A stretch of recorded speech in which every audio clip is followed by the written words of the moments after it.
Assalamualaikum warahmatullahi wabarakatuh. Salam sejahtera untuk kita semua. Pertama-tama marilah kita mengucapkan puji syukur atas kehadirat Allah Subhanahu wa taala karena telah memberikan kita kelimpahan rahmatnya.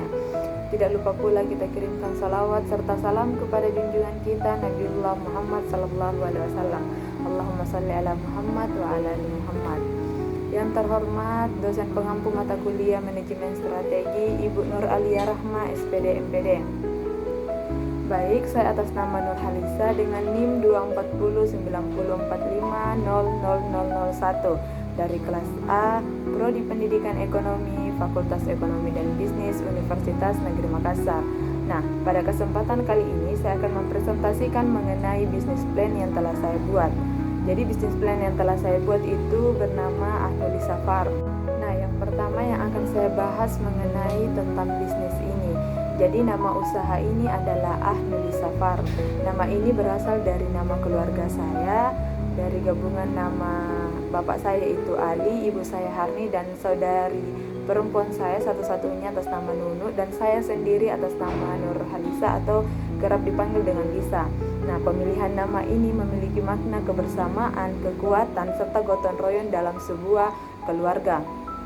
Sama seperti tanaman yang tumbuh dengan perawatan, usaha ini diharapkan juga dapat berkembang dengan kekompakan sebuah keluarga sebagai akar utamanya.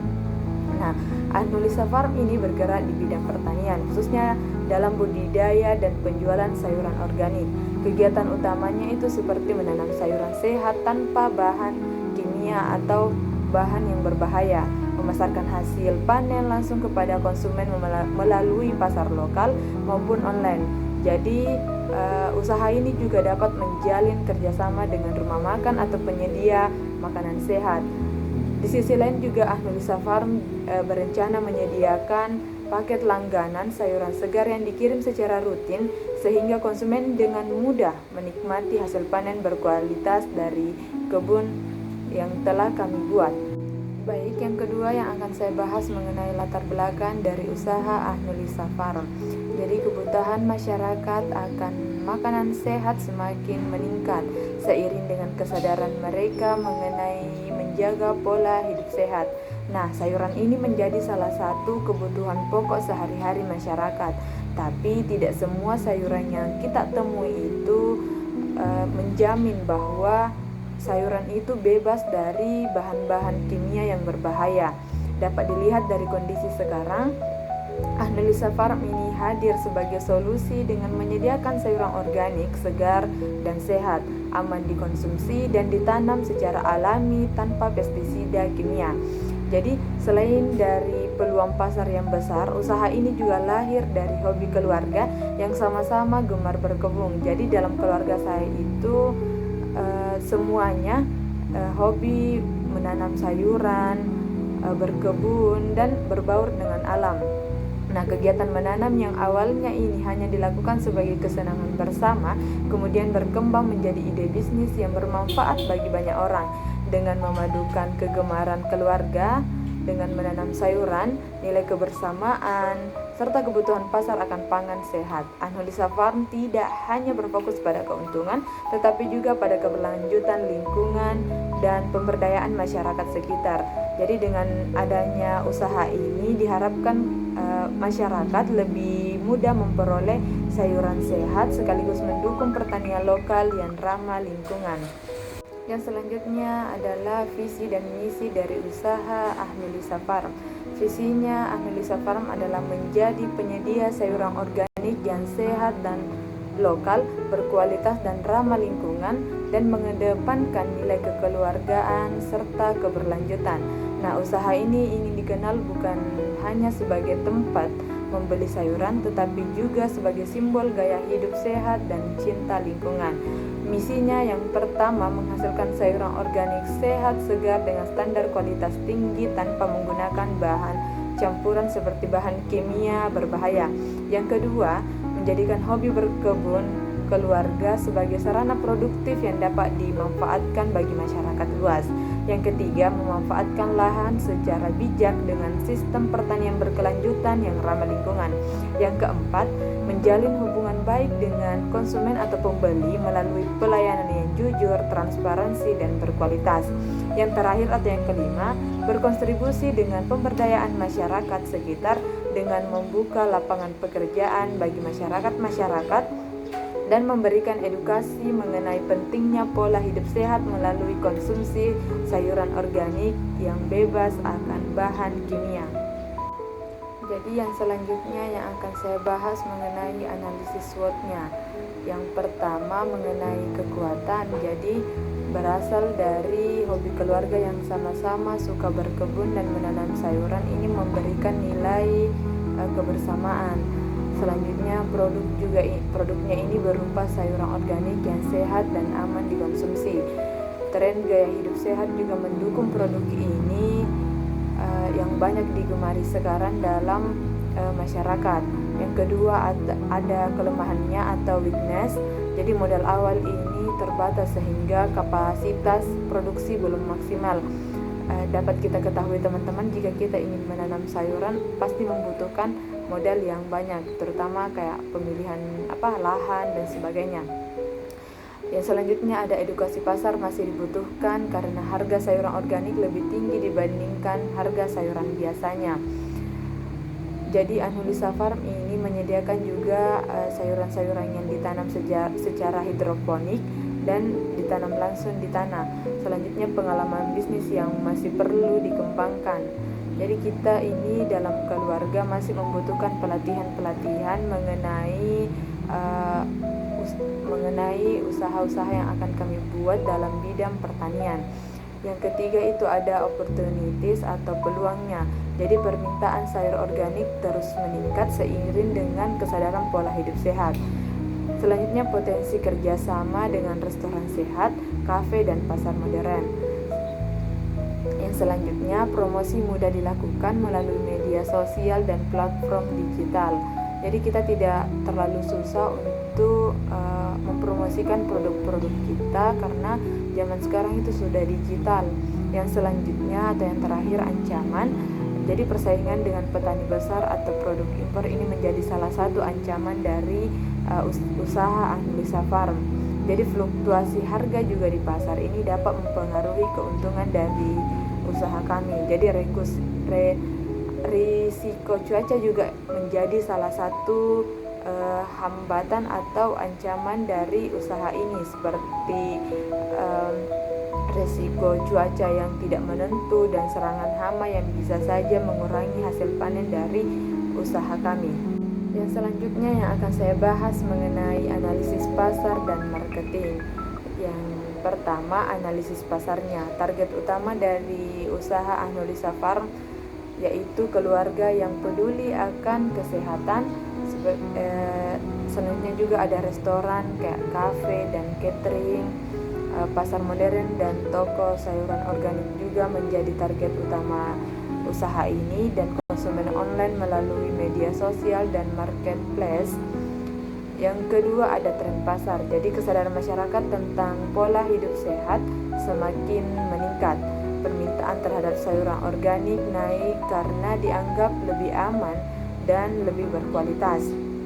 Konsumen juga mulai mencari produk-produk lokal untuk mendukung ketahanan pangan mereka dalam kebutuhan sehari-hari. Yang selanjutnya ada strategi marketing.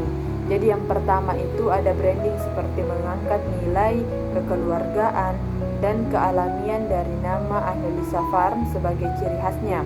Yang kedua, promosi digital, memanfaatkan aplikasi seperti Instagram, TikTok, bahkan Facebook untuk berbagi konten edukasi tentang memanfaatkan sayur organik. Yang ketiga, adanya kerjasama seperti menjalin hubungan dengan restoran sehat, kafe, dan pasar modern. Yang keempat, paket berlangganan, menawarkan box sayuran segar mingguan atau bulanan dengan pengiriman langsung ke rumah-rumah konsumen. Yang selanjutnya ada event dan edukasi. Jadi hal ini mengadakan workshop atau kelas singkat tentang bagaimana cara berkebun organik untuk menarik perhatian dan memperluas ciri khas dari usaha ini atau citranya. Selanjutnya kita akan melihat contoh produk yang akan dihasilkan oleh usaha Anulisa Farm. Dapat kita lihat gambarnya teman-teman, seperti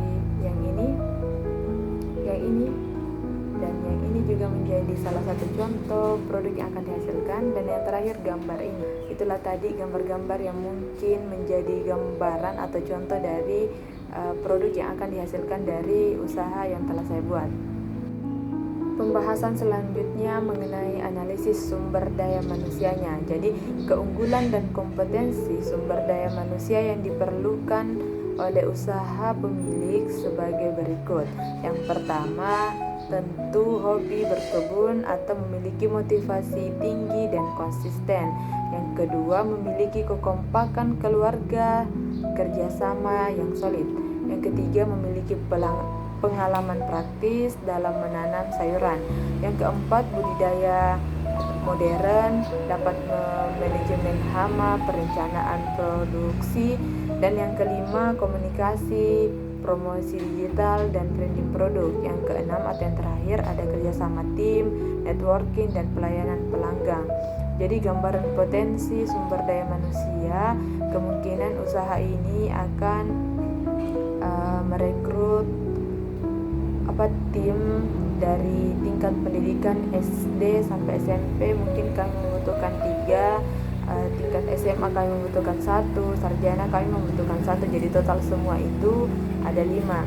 Jadi dari tingkat pendidikan ini dapat kita lihat bahwa di bagian perawatan dan penanaman sayuran itu ada 3 tim atau 3 orang.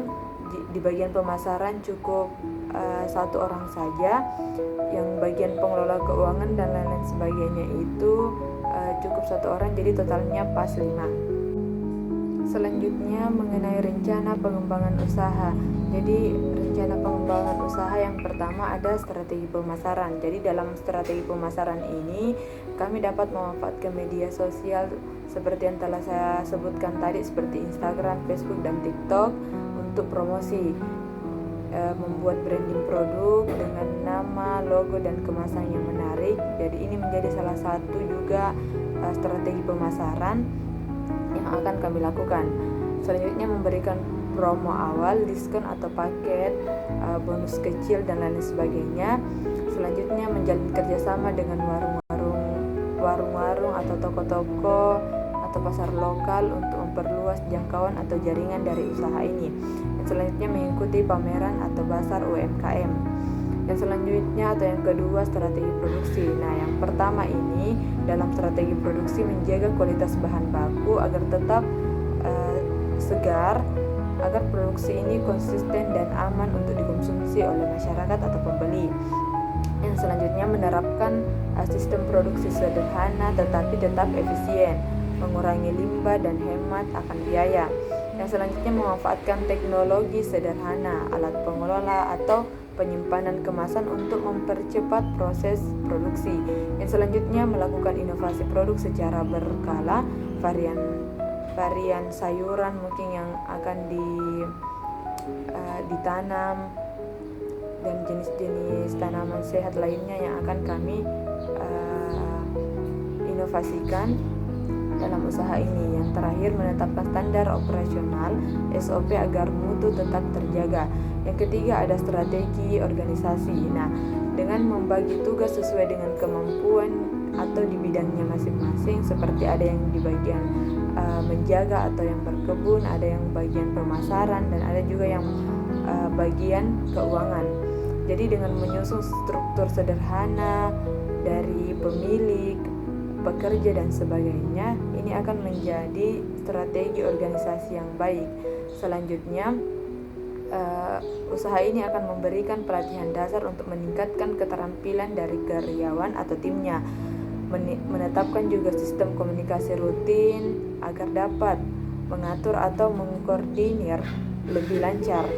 Jadi yang terakhir juga itu membentuk kerjasama, disiplin, jujur, dan bertanggung jawab.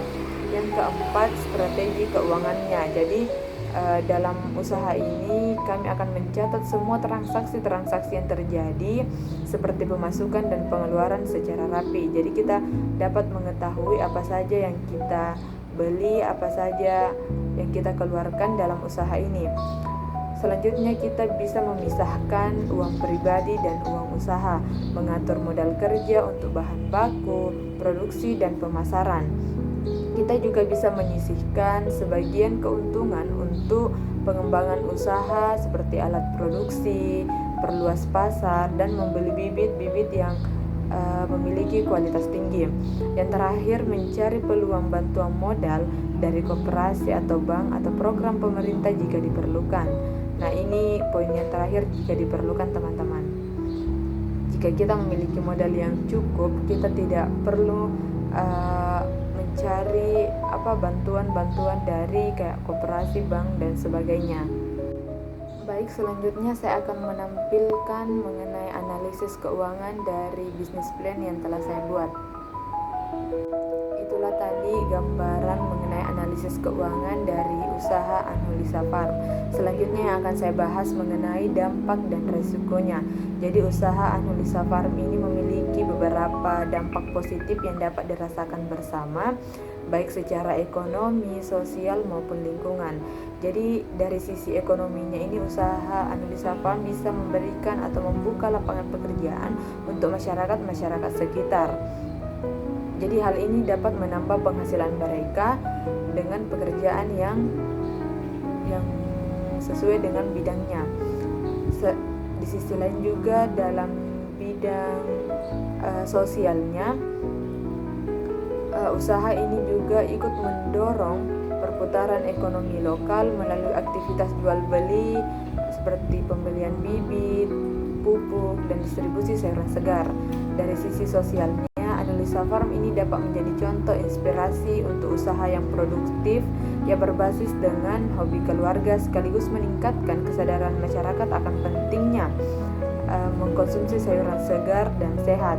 Jadi di sisi lain juga atau di sisi lingkungannya, usaha ini membantu memanfaatkan lahan pertanian secara produktif, mendukung ketahanan pangan lokal, dan jika menggunakan pupuk organik, ini menjadi kesempatan untuk berkontribusi dalam menjaga kelestarian lingkungan.